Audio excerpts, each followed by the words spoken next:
The year was 1922, the date, April 4th.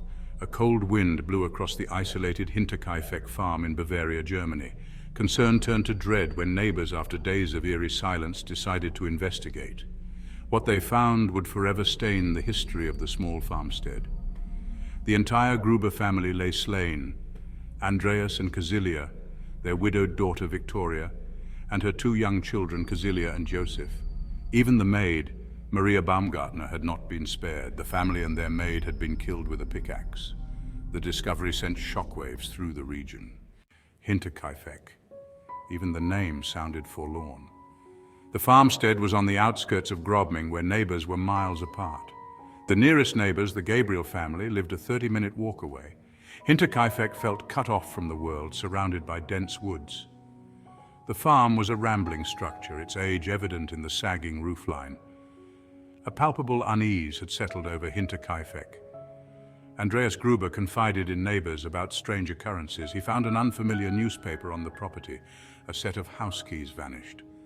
A chill touched the hearts of the Gruber family.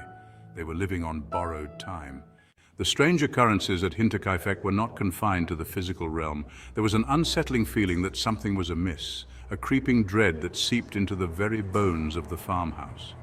Just days before the murders, the previous maid, Crescens Rieger, fled the farm in terror. She spoke of disembodied voices, shadowy figures lurking in the barn, and an overwhelming sense of evil. Her warnings, however, fell on deaf ears. The Grubers, though unnerved, dismissed her fears as superstition. Little Kazilia, only 7 years old, began talking about a stranger at the farm. She claimed to have seen him in the barn, a dark and menacing figure that filled her with fear. Her innocent observations, brushed aside by the adults, would later prove to be tragically accurate. The scene that greeted the neighbors on that fateful April day was nothing short of horrific. The bodies of Andreas and Kazilia Gruber, along with their daughter Victoria, were found sprawled in the barn, their bodies bearing the brunt of the killer's rage. The murder weapon, a pickaxe, lay discarded nearby, still stained with their blood. Upstairs, in a small bedroom, lay the bodies of little Kazilia and her half-brother Joseph. Kazilia, it seemed, had lived for some time after the initial attack. The body of the new maid, Maria Baumgartner, was discovered in her bed, as if she had been surprised in her sleep.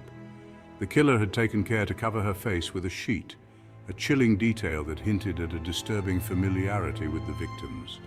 The motive, however, remained a haunting mystery. News of the Hinterkaifeck murders spread like wildfire, sending shockwaves through the Bavarian countryside. The police, faced with a crime of unprecedented brutality, launched a full-scale investigation. They meticulously combed the farmstead for clues, interviewed villagers, and followed every lead, however tenuous. Despite their best efforts, the investigation quickly stalled. The killer, it seemed, had vanished into thin air. The murder weapon, a pickaxe, yielded no fingerprints. Witnesses were scarce, and those who did come forward offered conflicting accounts. Days turned into weeks, weeks into months, and still the case remained unsolved. The authorities pursued numerous theories, investigating vagrants, itinerant workers, and even disgruntled neighbors, but each lead turned into a dead end.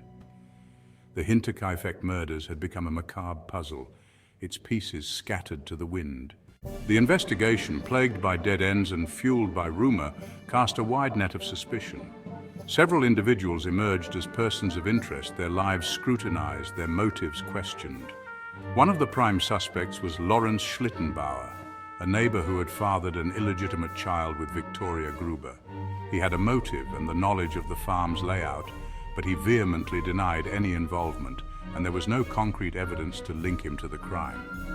Another suspect was Karl Gabriel, a member of the family who discovered the bodies.